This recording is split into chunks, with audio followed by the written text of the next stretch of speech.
the season today and the highest three-point frequency, so the game plan worked pretty well.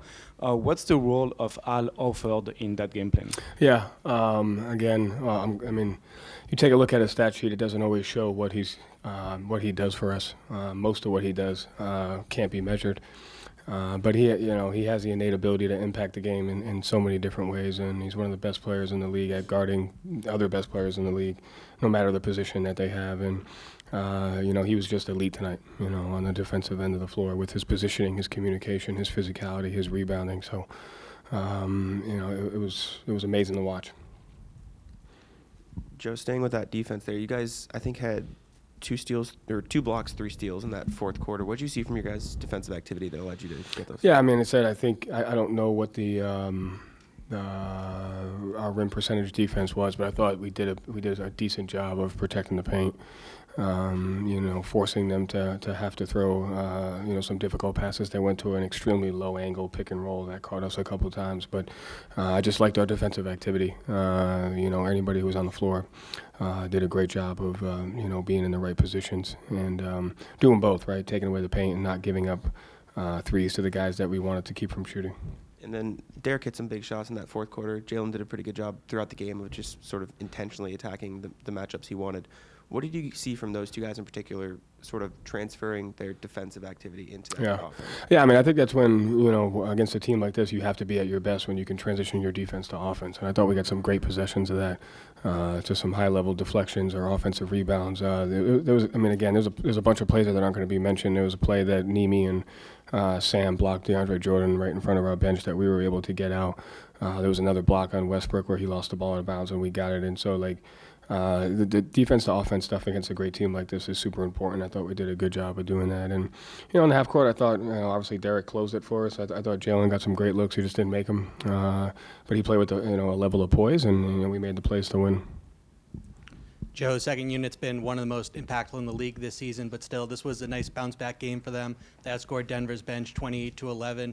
Neemi big plays in the fourth quarter, nearly had a double-double. Payton and Sam shooting efficiently. What did you just see from that group's impact overall today?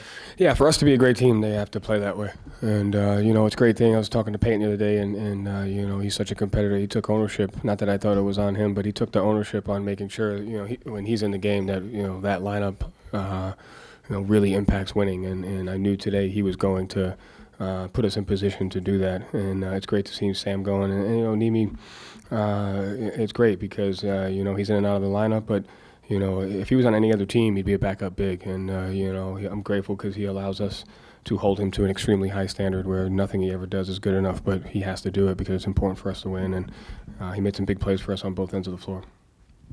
For Jason, Jalen, managing the turnovers, I think you guys had 11 through 3 and then cut them down in the fourth. Was there anything Denver did in particular that forced them into some of those, and how did you guys respond to that in the fourth? Yeah, I mean, they do a great job. They adjusted at the end of the game with switching Jokic late the last couple of minutes, but they test your pick-and-roll passing and your spacing and your pick-and-roll reads because the big is up every time and there's a 2-on-1, but they do a great job of have high active hands, and you got to time your pass as well. And so when you run that many pick-and-rolls against that coverage over and over again, it's going to test your passing discipline. It's going to test your spacing discipline.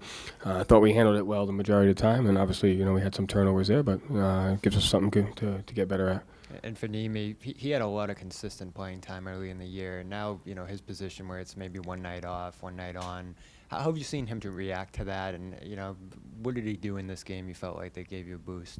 Yeah, I mean, it was his rim protection. It was his screening on the offensive end of the floor. But he just allows you to coach him. I mean, he doesn't make an excuse like, hey, I kind of hold him to the standard, whether he's played 1 minute in a week or whether he's started for us. And he wants that. He knows he needs that. And like I said, a lot of other teams, he get significant more playing time. So it just allows us to hold him to a certain standard regardless of when he plays. And he's got a high ceiling, and, he's getting better and better.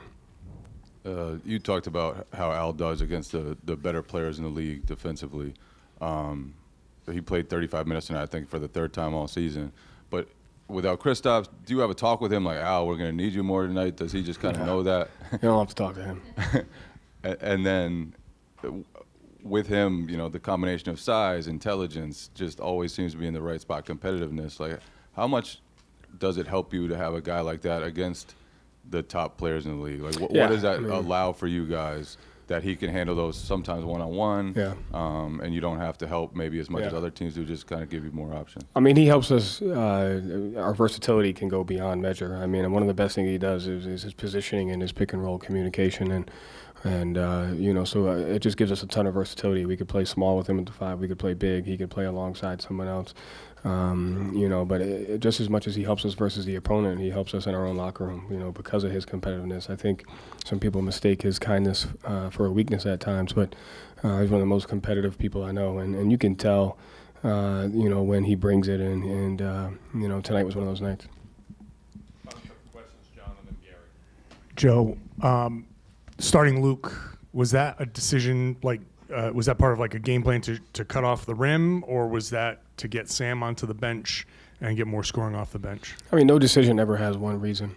The decision has a plethora of consequences, good and bad. And so I thought that was another opportunity for us to continue our just growth in our identity and being able to play different ways. And you put, obviously, a high emphasis on closing quarters. You struggled at the end of the second, end of the third. What did you see in those moments? Again, so obviously the second quarter we have to take care of the basketball a little bit, some of the live ball turnovers. But in the third quarter, they played both Jokic and Murray the entire quarter. So that puts a ton of pressure on your offense because they're going to get good shots. And so I thought defensively we were fine. It was, if you're going to have those two guys out there on the floor for an entire quarter, you have to be able to sustain the same level of offense that they're bringing. And we had some empty possessions with turnovers, though we got some good looks that we missed. And we got to make some better reads. And so we're managing the time. Now we got to manage the execution of each possession. So the second quarter, I think, was some of the shot selection and 1 or 2 live ball turnovers. Third, we just can't have empty possessions. Got to score, and got to take care of the basketball. Joe, the last 2 games you've had, the bottom 10 in 3-point attempts, that's the game plan, to run you guys off the 3, to limit your attempts. And Denver did it the last time. You still won. How are you able to manage that game plan, knowing that teams don't want you to take threes? They want to run you off the line. You could have won Friday and you won today. What are you doing to kind of combat that game plan? Yeah, I mean, I think I think that's the space of growing in a game, because you don't really know. Sometimes you don't know the game plan until the game starts, right? Whether it's matchups, how they're doing this, that, they change the sub pattern. Last game it was they did more switching, and we had to create certain types of shots versus switching. Tonight the big was up, and we had 2-on-1s. We had to create that, and so it's just the growth of our offense as we continue to have an understanding defensively how we're being attacked, how we're being defended, and how we have to execute. And at the end of the day, we have to get the best shot, and I think that's what you're saying is more about how we have to approach defense than how we have to approach offense. We don't care what type of shots we're getting as long as they're good shots. It's a matter of are we making sure we're giving up the right shots at the other end. That is how you attack those types of game plans, is you adjust your defense, and so we have to continue to do both of those things. What was your approach against Jokic? I mean, he had almost a triple-double, but that's pretty normal. It's not. We didn't talk anything about Jokic in the game plan. It's not about him. It's about controlling all the other stuff that you can control. They're one of the best teams in the league on cuts. Can you take away all their cuts? Can you take away their transition leakouts by not turning it over, by crashing the offensive glass? Can you try to keep him off the free throw line? Can you win the minutes that he's not on the court? You don't really talk about him in a game plan. You talk about all the other stuff that you can control.